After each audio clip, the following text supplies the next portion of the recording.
Murder at the Nessus rally is written by John Schlue and narrated by AI voice Warren. Copyright 2023-2024 John Schlue. It is 1937 and ace First World War pilot Harry Falkner is flying oil field executives around Texas during the Great Depression. Falkner is barely making ends meet. The few bucks he earns keep him in aviation fuel and out of welfare and soup kitchen lines, but there is not enough left to keep his creditors at bay. When the county sheriff catches up with him and repossesses his beloved airplane, Olivia, he learns that his ex-squadron commander, Amos Deeds, is behind it, and Olivia is the hostage in Deeds' extortion to get Falkner back in his employ and sent back to Germany on an unauthorized spying mission. If this isn't enough trouble for Falkner to deal with, Deeds insists he take the beautiful but overeducated and inexperienced Jill Elliott along to keep an eye on him and from going off script. For American expat Falkner, the mission will be a return to bad memories, new revelations about his past, and danger. After all he's been through with the sheriff and Deeds, dealing with the Nazis sounds like a vacation. What could possibly go wrong? Chapter 1, Tenerife.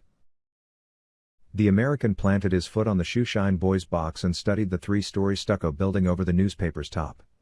Two armed guards stood on either side of its arched entrance, inspecting everyone who entered or exited.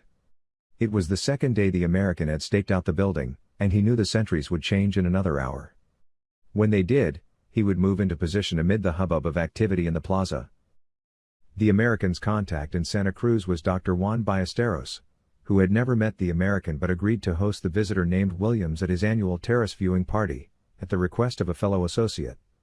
He believed Williams was a photographer on assignment to cover the Festival of Corpus Christi for an American magazine. The boy slapped the side of Williams' foot. Startled, he jumped back and looked around. Amused by his sudden action, the boy flashed a smile of yellow teeth and gestured for the American to return his foot to the box. Williams laughed nervously and stepped forward to rest his unpolished Oxford on the riser. As he watched, the boy spat on the toe of the brown shoe and worked the polish into the leather's grain with his fingertips. From the corner of his eye, Williams saw the German courier pass behind him. Dressed in the region's ubiquitous white linen suit, he could have been in Tenerife to sell oil to the refineries or buy cigarettes from the factories on the southern highway leading out of town. Had the Nazi not been tethered to the belting leather attaché by a hardened steel chain, he would have looked like any other European or Middle Eastern businessman. Williams watched the courier weave through the open marketplace and past the row of storefronts to the corner opposite the German merchant shipping office. There he paused and surveyed the plaza. His dark eyes darting from face to face, he looked for signs of being followed. Williams raised the newspaper, shielding his face from the German scrutiny. The courier was hot and tired. He spent the past 10 hours flying down the coast of Morocco from Casablanca in a Junker trimotor, and he could still feel the corrugated plane's vibration. His suit, crumpled and damp with sweat, clung to him like a body towel in a Turkish bath. Nothing seemed more inviting than the tub of cold water waiting for him across the street, but the last 100 yards were often the most dangerous for a man in his profession, and he would make sure of them before venturing further. He scanned the plaza again. Convinced it was safe to go ahead, he stepped into the street and closed the distance to the stucco building. Flashing his identification to the guards, he disappeared through the entrance into the shipping office. Williams checked his watch. It was time to arrive at the Ballesteros' home. He fished in his pocket for a 25 centimos piece and flipped the coin to the shoeshine boy. Picking up a tin of shoe polish from the boy's box, he shouldered his camera bag and circled the plaza to the stairs leading to the physician's front door. The vestibule's temperature was cool and inviting. Its azure tile floor and thick plaster walls kept the apartment inside 20 degrees cooler than the sun-drenched plaza below. Williams removed his hat and stepped inside, where an African doorman waved him down a hallway to an airy, spacious living room. No one was in the sparsely furnished room, but Williams could hear voices coming through the French doors to his left. He stepped through them out onto the open terrace set in the L of the building. Planters of bamboo and palm trees dotted the open patio, giving it color and depth and welcoming patches of shade. At the far end, a group of guests gathered next to the terrace wall viewing the plaza below. A tan silver-haired man in his 50s stepped from their midst and walked across the patio toward the American. "Senor Williams?" "Yes, that's right. I am Juan Ballesteros. Welcome to my home." You're Dr. Micho's friend? Not exactly. We're mutually acquainted. Ballesteros smiled faintly, uncertain of what to think of the American's qualified response. I see. Come and join the others. They are putting the finishing touches on the sand carpet, he said. I can only stay for a few pictures if that is okay, Williams said as he followed Ballesteros across the patio. Stay for as long as you like. But, if you expect to go elsewhere for photographs, I can assure you there's no better vantage point for these festivities anywhere on the plaza. Williams watched the artists below as they deftly brushed away the final bits of colored rock and sand on the hem of the giant mosaic. The crushed stone tapestry was beautiful. A colorful portrait of Mother Mary reached her hand out reverently for heaven from the plaza floor. He advanced the film in his camera and began taking pictures, moving back down the terrace away from Ballesteros and the others as he shot. At the L-shaped wall, he stopped and checked his watch. It was 6 o'clock and time for the guards to change. Shoving the camera into his shoulder bag, Williams retreated to the French doors. He leaned inside the apartment, verifying that no one was in the living room. Then he checked Juan Ballesteros and his guests. They were busy talking and pointing at the sand carpet and activities in the plaza. Across the plaza, 2 uniformed sentries came from inside the shipping office. Williams opened the French door and ducked between it and the wall. Pulling himself up the stucco surface, Williams rolled over the top and laid flat in the roof valley, concealed from view by the parapet. He held his breath, listened, and prayed that his clamber had gone unnoticed, that his white suit had blended in with the wall as planned, and that Ballesteros' guests and the guards across the plaza had not seen him climb onto the roof.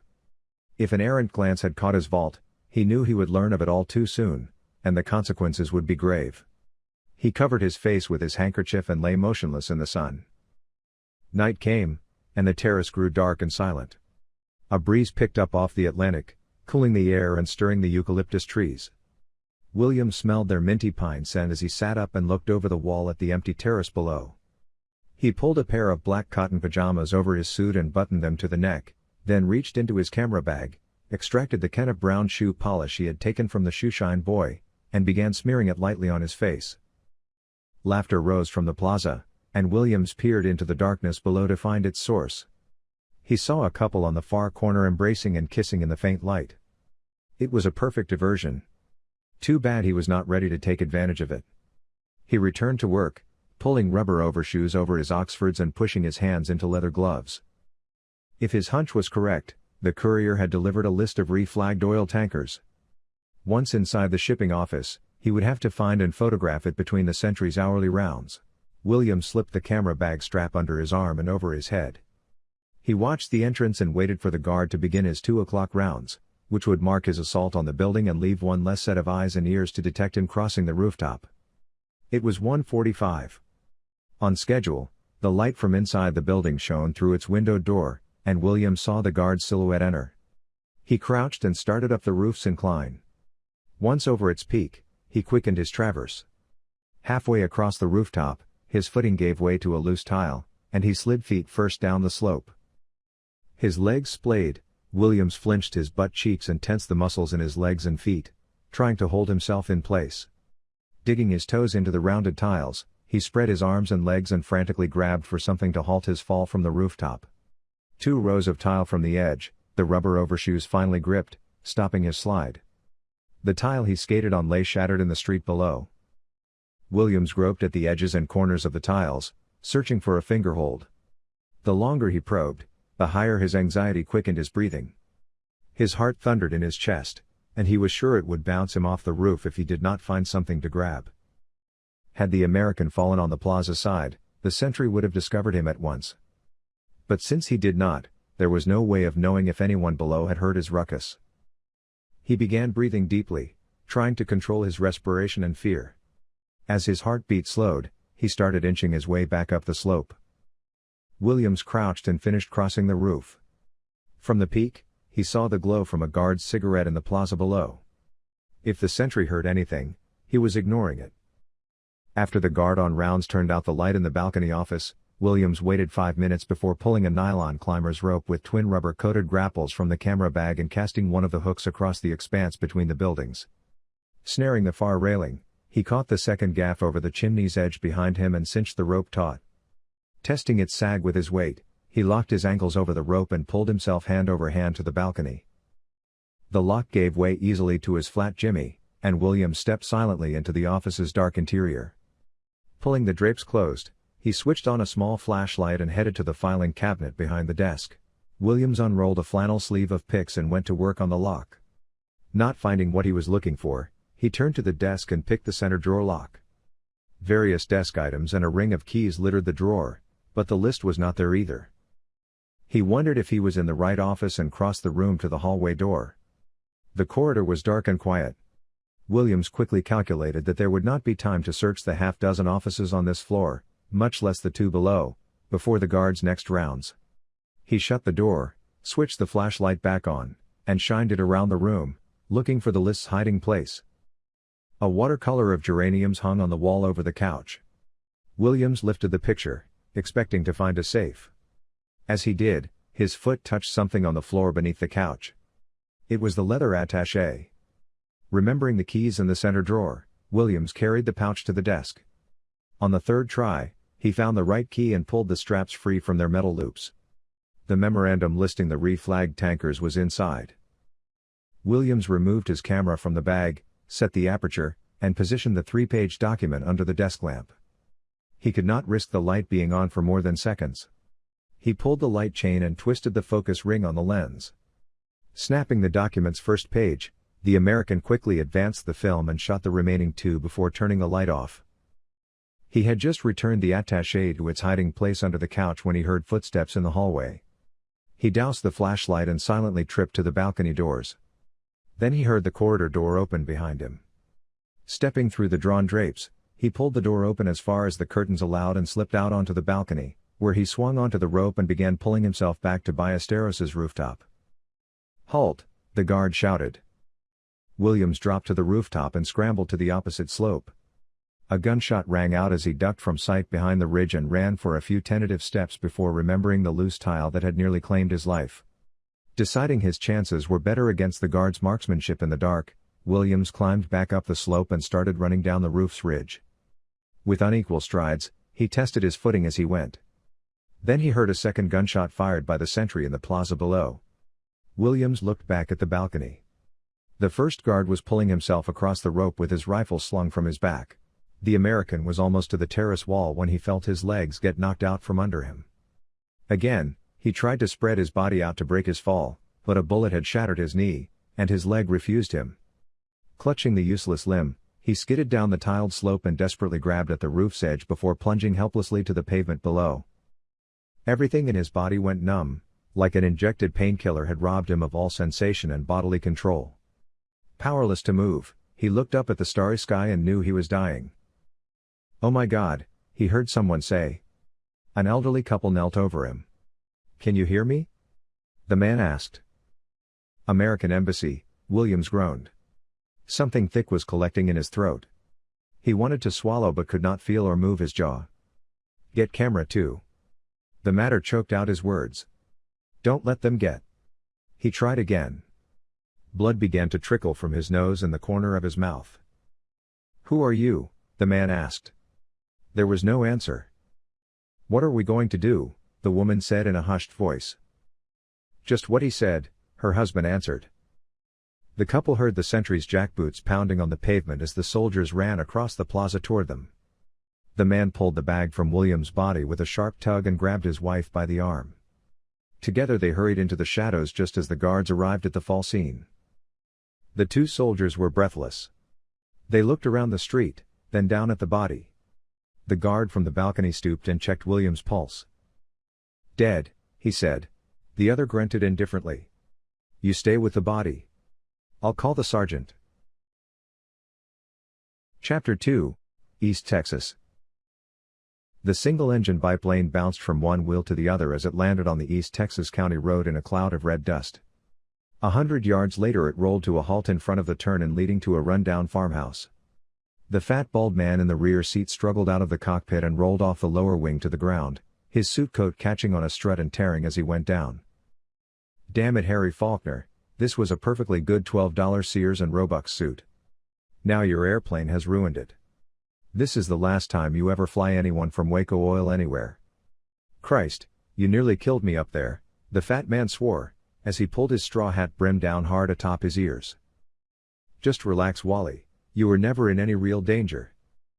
How about when the engine stalled and we started dropping like a rock? We weren't exactly dropping, we were gliding.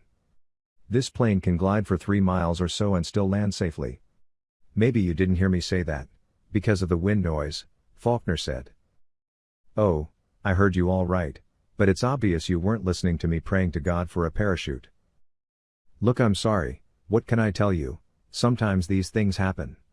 The fuel valve for the auxiliary tank got stuck. She was coughing and sputtering but never stalled out completely. And we made it down okay, and that's what counts. Now get your oil lease with Old Man Tucker signed so we can get back in the air and be on our way to your next commission. Screw you, I'll have Tucker drive me into Tyler where I can get some real transportation, Wally said as he walked toward the weather-beaten house. Hey buddy, you still owe me for today, Falkner called after him. Sue me, Wally said over his shoulder. You can count on it, asshole, Falkner shouted back. He lifted the tail of the de Havilland and started walking the plane around to face the direction from which it landed. He loved this plane, which he named Olivia, after the movie actress with the same last name. It was like the DH-4 he flew in the war.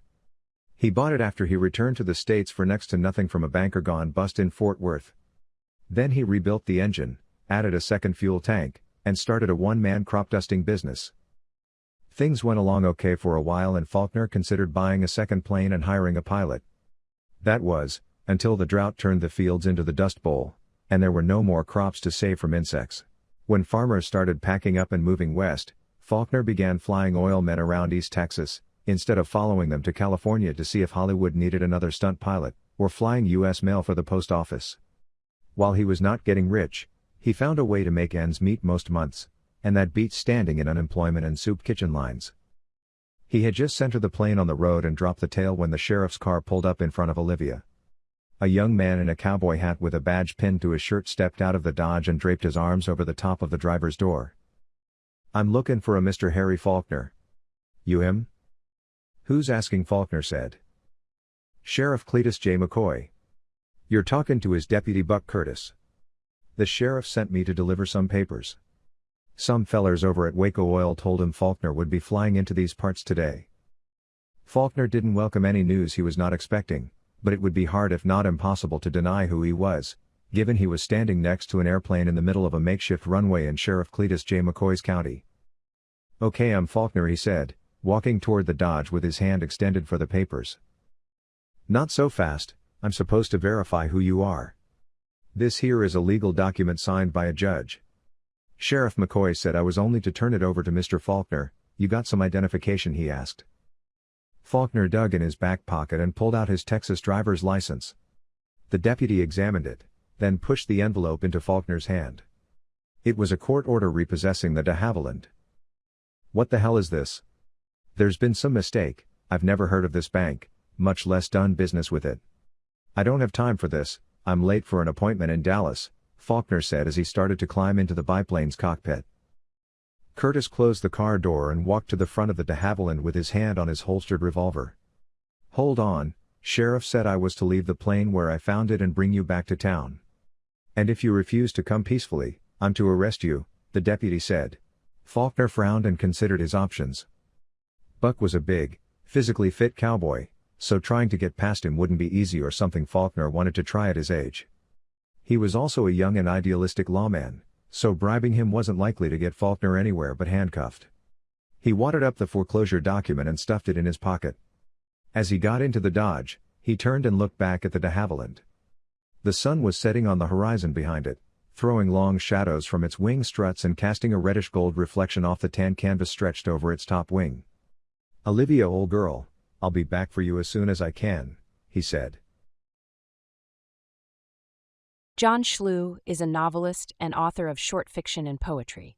You will find his complete works, including this novel, Show Me Big Muddy Daydreams, and other individual short fiction and poetry by their titles, on Kindle Unlimited or in paperback and ebook formats at Amazon.com.